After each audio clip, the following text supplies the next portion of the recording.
Okay, I guess more people are starting to come. All right, all right. Well,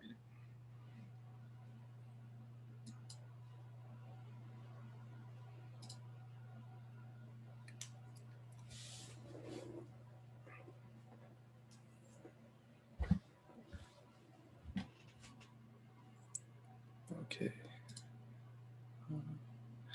Courtney, if I may, could I just make you a host as well, just in case somebody wants to join mid? Oh,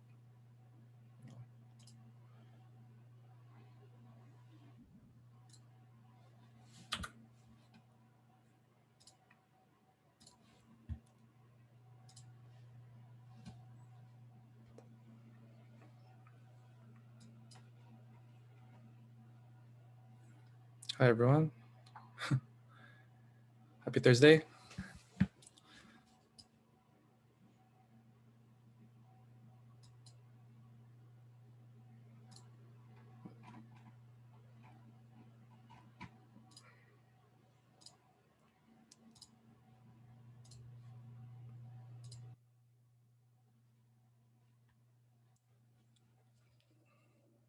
Can everyone hear me? Yeah. How are you, Jay? Hey Gabe, good. I'm good. How are you? Good. I'm excited to steal all your learnings. Yeah, I'm excited to show it. Okay, I guess I'll just get started now because it looks like nobody else is coming. Yeah, today I planned, well, I planned this earlier today. I planned a documentation presentation for you all. My goal in this presentation is hopefully give you guys um, some of my experiences and lessons I've learned about documentation and documentation practices from my experiences in co-op, uh, experiences here in Team Phantom as well, and also my personal experiences. Yeah. Yeah, to start, I'll start with an introduction. Just in case that there's anybody here who doesn't really know me. Yeah, my name is Jay Pakamara, and I'm a fourth year in mechatronics. And yeah, at home, I'm an electronics hobbyist. That's what I like to do for fun. And yeah, one of my kind of key experiences here at SFU in mechatronics is my co-op. I worked at the company called Novax, and my role, my position, the title was called Embedded Systems Engineer. Um, and I did I did testing documentation for their products. I wrote firmware. I designed a test jig. But really, the biggest thing that I've done or I did in Novax was documenting stuff and like document documenting uh, documenting them properly according to according to feedback. So in Team Phantom, my role, my title is called VCU Firmware Lead. For those who don't know, um, it sounds big, but I try to keep up to my reputation. At Team Phantom, my duties are writing code for the firmware, for the VCU firmware, and also testing the firmware because yeah, at the end of the day, it should work. And yeah, so um, what I like to do though is document what I do at Team Phantom and in life in general because what documentation means to me is a way to record something and also record it in a way that's easy to go back to. Because one of my things I don't like about projects is like if I have to start from scratch again. So documentation is really helpful, especially for this project here at Team Phantom. So this presentation, the focus is going to be geared towards test documentation and just general documentation practices. Yeah, to start, I'll start with tip number one. So tip number one is you set up once. What I learned in co-op was, and this is from the CTO himself. He told me when you're testing something and you're documenting it, make sure you take the time to set it up. So set up the name of the test, the names of the people involved in this test, even the name of the file itself should be considered when you create it. And then the next one is the date. It's very helpful when you, if you write the date of when you do something here, and also materials. So when you're testing a system in your project, you usually test it with materials, usually just more than one material. It could be your oscilloscope, your multimeter, your even software. Actually, no. Yeah, software materials, I guess. Yeah, anything material related, put it down so that anyone who wants to go over your test again know what tools you use. Software version, here at Team Phantom, there are a lot of code bases that we work with, and it'll be helpful if you write down the software version you use so that you can maybe go back to that software version and confirm something. That's what I like to do. Now, test setup. Test setup could be the schematics that you create, or like the physical layout of how everything is connected in the system. That's going to be very helpful if you want to recreate your test setup or have a graphical or visual representation of how everything is set up. Procedure is your step 1, your step 2, step 3. How you go from the beginning of the test to the end is very, very, very helpful. That's what I always like to do when I do my test documentations. And lastly, your results. So results are very important because if you, well, let's start off with by saying results, you can put like, was it a pass? Was it a fail?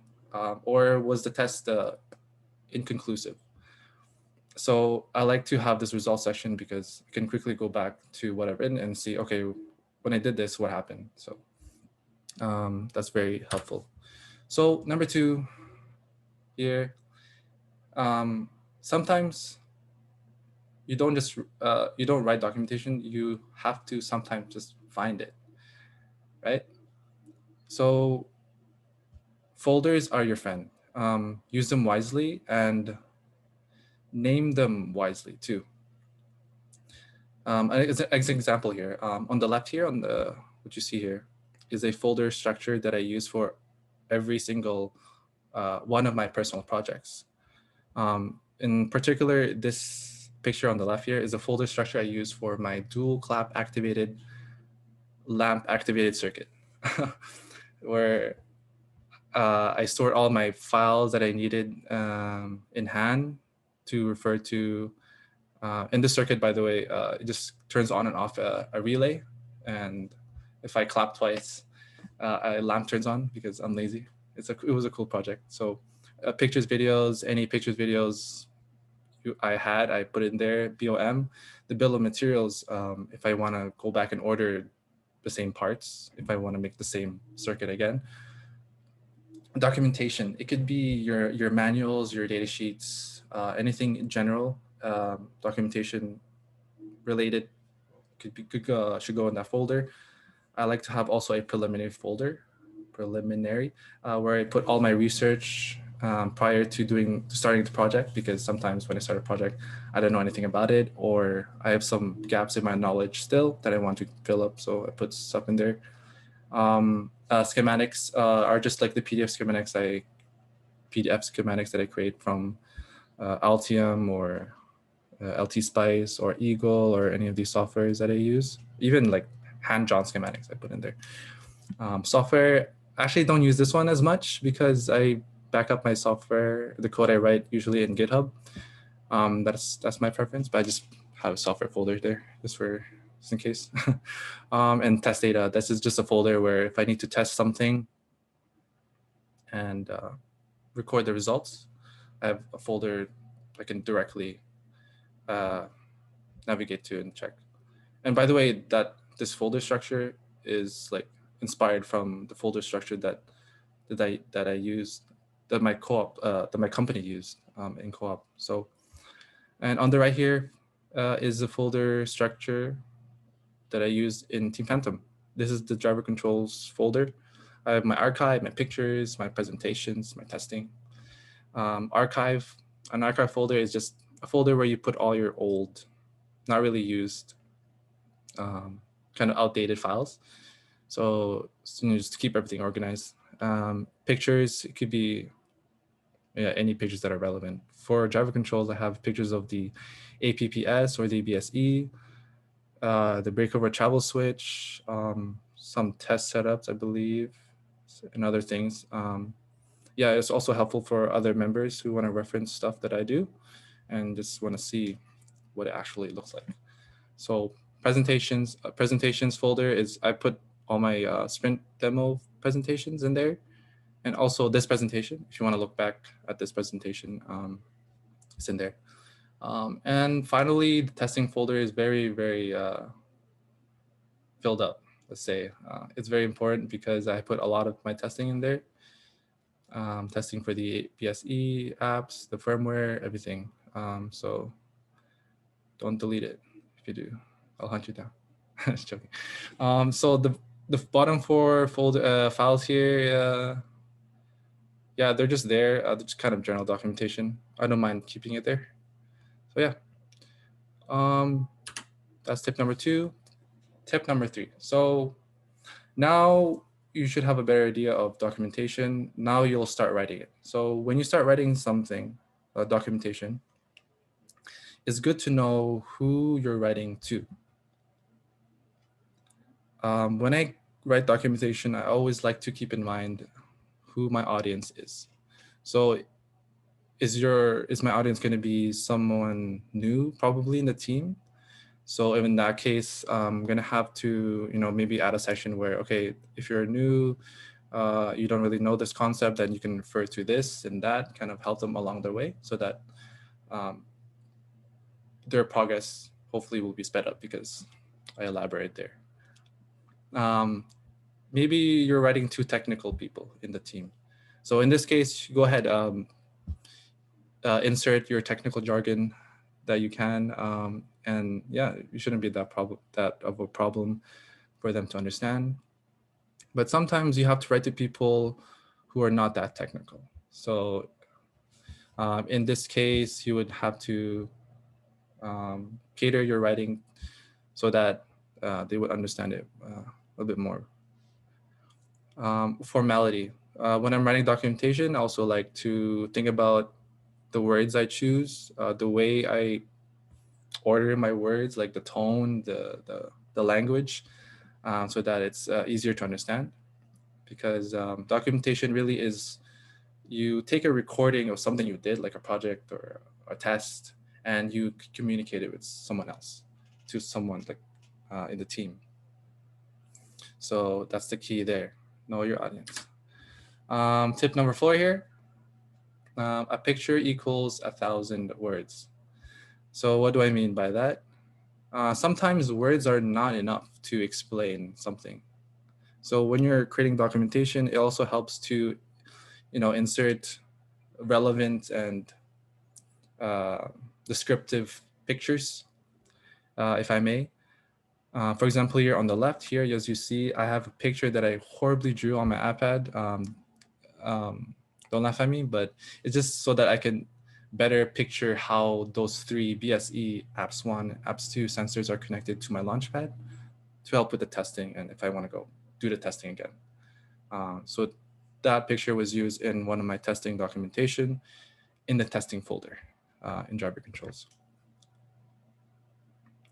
On the right, I have a picture that I used in one of my previous sprint demos.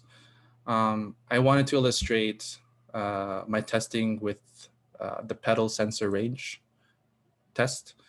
For example, in this test, I wanted to show that like the pedal, normally the top red line indicates a voltage that is in the bounds, between 1 volt to 2.8 volts. And I want to simulate, okay, what would happen if the sensor or the pedal breaks and the sensor reading is 0 volts, which is not in the proper range of the sensor. And I tried to simulate that for a duration of 15 milliseconds, and the test results should have been, there's no fault, a fault for 15 milliseconds for the pedal shouldn't be a problem. But if it's more than 100 milliseconds, then yeah, that's a problem. So that goes hand in hand with my fifth and last tip here, which is be efficient. So this test, when I tested the pedal sensor, the range, and I learned this technique in co-op, which is when you test something, you should document what happens at the boundaries first, and the critical areas. So what do I mean by that? In that test specifically, the one I showed you earlier, I tested what would happen at 150 milliseconds, and also at 2 milliseconds, and also what would happen at like 110 milliseconds, just in case.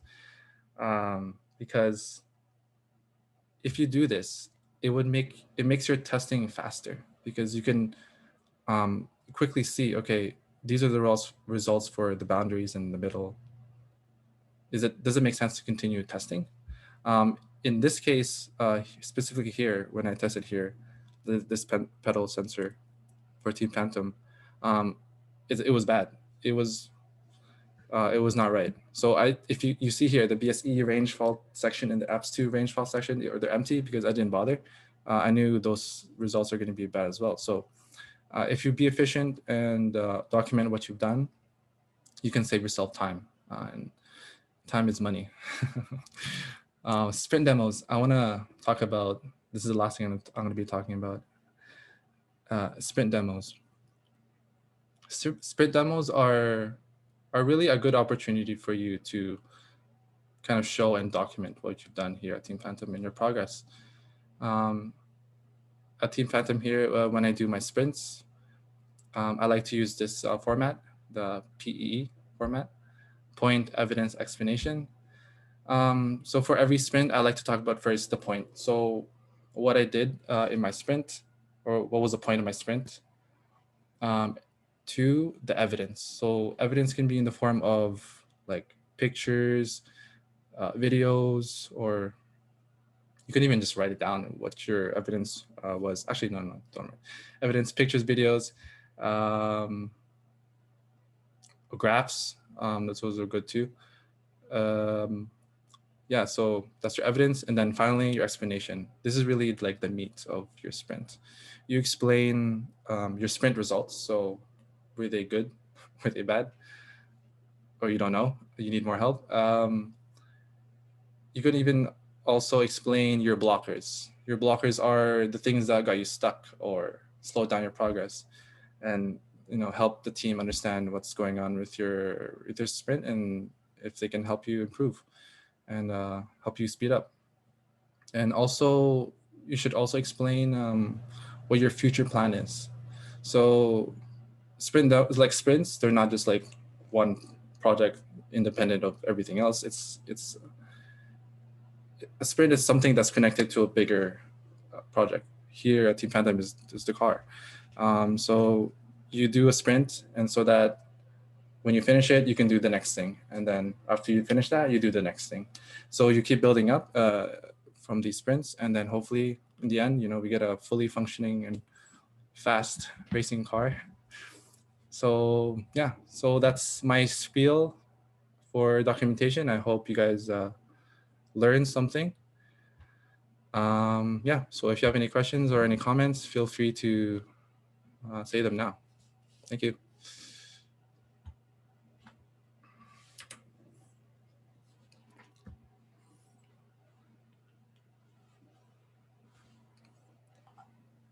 Thanks, Jay.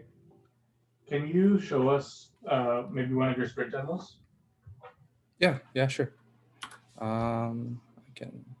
You can still see my browser, right?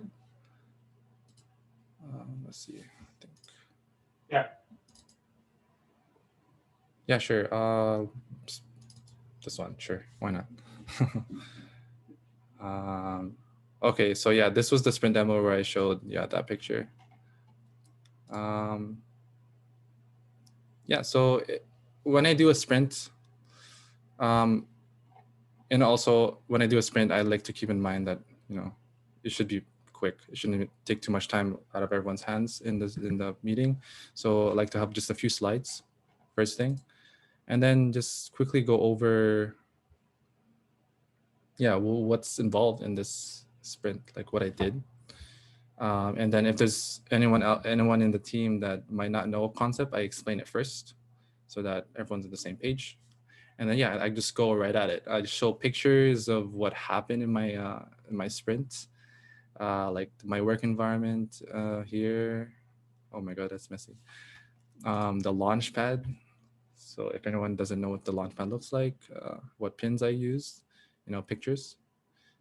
And notice I didn't use that much like writing because that really would bog it down here. So pictures again.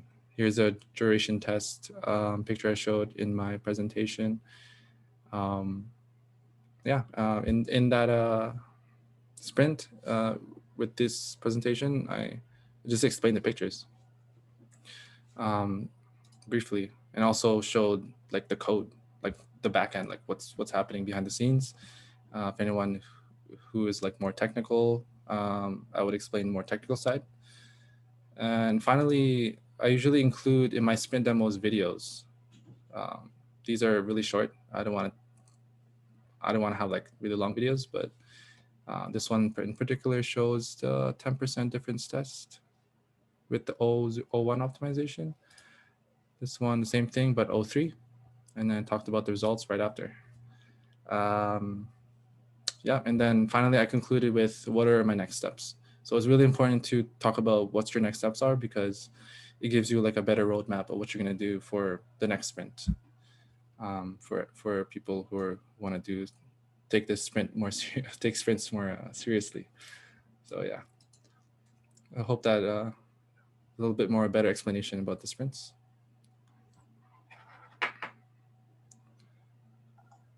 Awesome, thanks.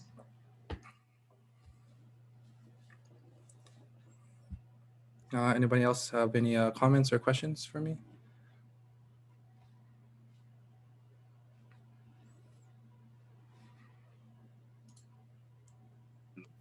Sorry, I kind of missed the first half of the meeting. What sort of other things did you do outside of sprint tasks for documentation? Sorry, I just missed the first part. So. Okay, so you don't need to know about me. So yeah, my role's not important. So I think hopefully, okay. So yeah, tip number one, set up one. So this is like your test documentation. Have like a standard format where you have like at least these things. You have more other stuff that are relevant in your system. But what I like to do is have all of this stuff for testing. And then folders. Yeah. I don't like looking at folders where it's just files and files and different types of files, because it's just, how do you decipher that? I like being organized. So I like having folders with like meaningful names and sections that I like to use. So folders are your friend, and know your audience. When you write, make sure you're writing, who you're writing to. So it could be new members, technical people, non-technical people, even the language you use is going to be important, who you're writing to. A picture sometimes is so much more better than words. A picture paints 1,000 words. So yeah, if you have any good illustrations, use them in your documentation, but don't just sprinkle pictures everywhere, because it might not explain what you're trying to explain thoroughly. So yeah. And lastly, be efficient. I was there for this one. Yeah. Okay, good. A question for like all that stuff that you said. So have you ever so like, let's say for the competition, let's say you worked on the car for 2022 and you had to write like a 30 or 100 page document on everything. would you say that like these sprint demos would be like really helpful to you to remind yourself what you did and or elaborate on your more technical details later on? Or would you write some more technically intensive documentation somewhere else or something like that? That's a good point. Sprint demos, in my mind, are just like quick little updates for the team. They don't show the full technical side of what you've done. And so if I'm going to write a 30-page to 100-page like technical documentation for the 2022 competition or whatever, it's not going to be based on the sprints. It'll be helpful. The sprints are going to be helpful for sure. But I'm going to take the time like months in advance, writing more like technical documents for that 30 to 100-page super technical document, because it's more helpful for me to make that mapping compared to the sprints. But the sprints are really good too. Yeah. Sure. So what kind of things would you do for helping you to write that 30-page thing or whatever? Like, do you do that as you go through the project, or do you kind of write stuff at the end, or like in sections, I guess? If it's that big, you have to start early. 2022, that's next year. So, and yeah, if it's a document that's gonna include almost like all the systems in the car, then yeah, we have to start early, but slowly, Yeah. all our research, all our progress. Yeah. So yeah, what sort of smaller stuff would you suggest then that the teams could do as they develop? Because I'm pretty sure when you guys start doing 2022, it'll be from a fresh start. So if everyone could incorporate some sort of like small documentation or something, that would massively help at the end. Yeah, it'd be cool to start using that. Start doing that at the start as opposed to just cramming it at the end. So do you have any, I don't know, methods for doing something like that?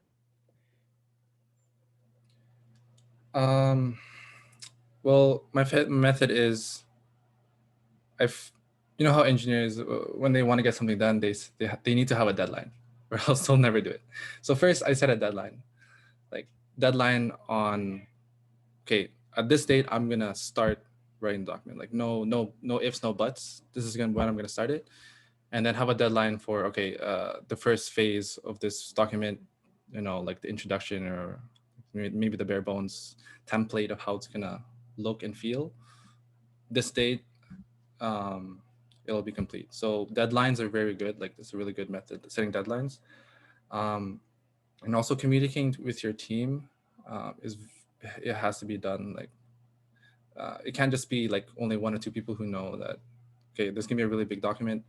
We can start organizing this. Everyone in the team collectively should know that there's going to be a really big 30 to 100-page document that's going to be written. So I think it should be like a whole team effort. Like, everyone should contribute, or yeah, that's usually my approach. But I've personally, I've never written like a 30 to 100-page technical document. I've written like a 40-page one. But yeah, you just have to start early, because you have to expect that things are going to be delayed. Yeah. Okay, thanks. Yeah, no worries. Do you use stuff like design journals though to keep track of more technical details, or I guess you use design journal. Yeah, is that the right word? I don't know. I don't think I know what you're talking about. Like, you kind of just, it's like those black books. Some people just like, they type notes in as they go through like projects. Like, you physically write it with a pen or something on Sure. paper? Or like, yeah, like a diary, I guess. It was like, today I tried this out for the HVD or something like that, and it didn't work.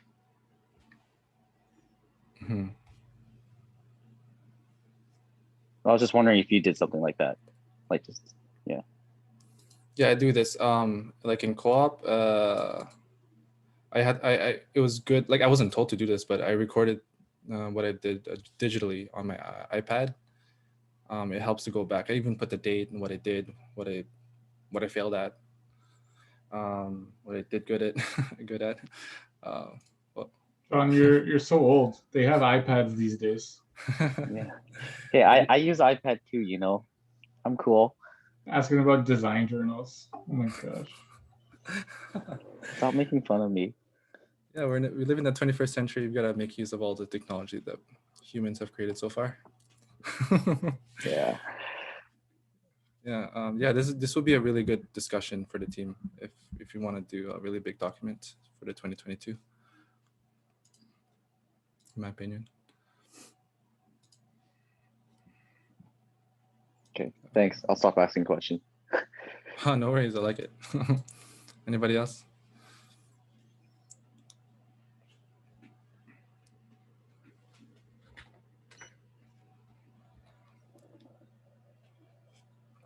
Okay, I think that's it. Thank you for everyone who came to this presentation. Yeah, thank you for your time. I'll talk to you guys later.